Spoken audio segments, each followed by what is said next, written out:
I'm going to play a game and let you guess which movie I watched for this video. One of my favorite lines is, "We're back in the car, but at least we're out of the tree."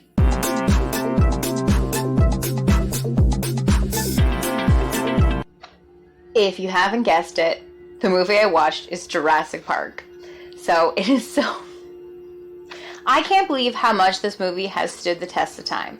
I actually went to see it in the theaters. It was one of the ones they were playing for $5 at the Cineplex. And I brought my friend Michelle, who's a little bit younger than me, and she had never actually seen the movie. So I was very, very excited to see it through her point of view. And success. She, correct me if I'm wrong, I'm sure she's going to comment on this. I think she was blown away by the movie. She was really impressed. She said it was a lot better than she was expecting. And me personally, I know that the film has stood the test of time, and it's just as entertaining now as it was when I was a kid. And I was really, really excited to see it again on the big screen. One thing that I didn't notice when I was a kid watching this film that I noticed this time around is how much foreshadowing Jeff Goldblum does. Almost all of his dialogue at the start is really, really foreshadowing the things that are going to come in the movie. And I honestly don't know why he's there. Like, I know he's invited by the lawyer, but he's a chaos theory mathematician. I don't know why he's there, except for that his dialogue is very good for foreshadowing. So, way to go, Jeff Goldblum. And he's someone that I always remember from this movie. The other actor that I know from this movie is Sam Neill, and he plays Alan Grant. He's the one that magically starts liking kids after spending this weekend with these kids, which is kind of cute. It's kind of a like cute subplot, but also I'm not sure that being attacked by dinosaurs and bonding with these kids would make me have such a drastic change of heart. But that, I digress. That's besides the point. So he's also in a movie called Hunt for the Wilder People, which is on Netflix. It's an amazing movie. It's not on this list. I think it was made after 2016, so that might be a reason why it's not on the list. But it's a hidden gem. I also recommend that one to you. But back to Jurassic Park. Anyways, my favorite scene in Jurassic Park is when the T-Rex first attacks the Jeeps. The suspense, what's going on in there. It's like you're on this tour of dinosaurs and no dinosaurs are around, and Jeff Goldblum makes that joke like, "Oh, you are going to have dinosaurs on this tour, right?" And then, Newman from Seinfeld, I'm sorry, I don't know his real name. I always know him whenever I see him as Newman from Seinfeld. He turns off the security systems. He's going to steal the embryos, and we'll talk more about that.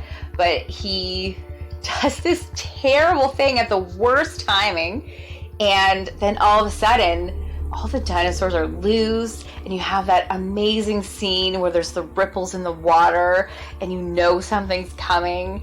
And Steven Spielberg does an amazing job. And when that dinosaur comes and that little girl screams, and you think about the amount of times that little girl screams in the movie, and her brother, these two child actors, they make the film. And her scream, I actually remember an interview that I saw with her where they talked about how she was cast specifically based on her scream and how great she did it. And I would say that without that scream, the movie wouldn't have been as good. So I think they did a great job finding her, and these two kids stole the movie. Well, as much as they could from the dinosaurs. The dinosaurs were still the best attraction in the movie, and Jeff Goldblum. So when Newman goes to talk to the guy about stealing the embryos, he gets this Barbasol can with a fake bottom, and he's expected to put all the embryos in there, screw it in, and then it actually works as a regular Barbasol. And I am pretty sure Barbasol is a shaving cream. Correct me if I'm wrong. Let me know in the comments if I'm wrong, because I think this is an American brand. I don't think we have it here in Canada. And he actually sprays it out, and then he puts it on someone's piece of pie in the restaurant. So it looks like whipped cream, I'm pretty sure Barbasol is shaving cream, and he just went ahead and put it on someone else's food at the restaurant. Could you imagine being that person and taking a bite of that pie and having it be shaving cream? Like that little detail was so funny to me, and I know they did it on purpose. So I thought it was really cute. And the next thing that I noticed, this detail, is obviously they had to get Laura Dern away from the party because they wanted her to have her separate storyline. They wanted Alan to be stuck with the kids on his own, so they had to separate her from the story. So they come across this sick triceratops, and they're trying to figure out what she's eating, what the vegetation is around, and you hear on the intercom that the last boat to the mainland is leaving in 5 minutes. All the employees, like except for like the special guests that are staying for the weekend, all the employees are supposed to be leaving on this boat in 5 minutes. So they're going to continue on the tour, and Laura Dern makes a comment about how she's going to stay with the Triceratops and the vet that's with this Triceratops. Like, by the way, this woman has no veterinary experience that we know of. Like, we don't know that she has any experience with live animals, and yet she's this expert and she wants to stay and help this vet, even though we have no reason to believe she has anything to add. Anyway, that's besides the point. So he says, yeah, I'm going to go grab the last boat. We're just going to finish up here, then I'll drop her off at the visitor center. The last boat's leaving in 5 minutes. Like, why? Like, there was no reason for her to leave the party, except that I understand because of the story they wanted her to leave the party. But I thought that was a little detail that I never noticed before, and I know I get obsessed about these little details, but it's interesting to me to see these things. The last thing I want to talk about is how much of a hero the T-Rex is. And I think I've at least seen once all of the Jurassic Park movies, but I do love mostly the original and the 2 new Jurassic World movies, and I'm very excited for the next one to come out as well. The franchise as a whole is something that's always entertained me. And the fact that the T-Rex doesn't attack the kid, like he attacks the kids, but he doesn't finish them off. The only person he kills at the start is the lawyer.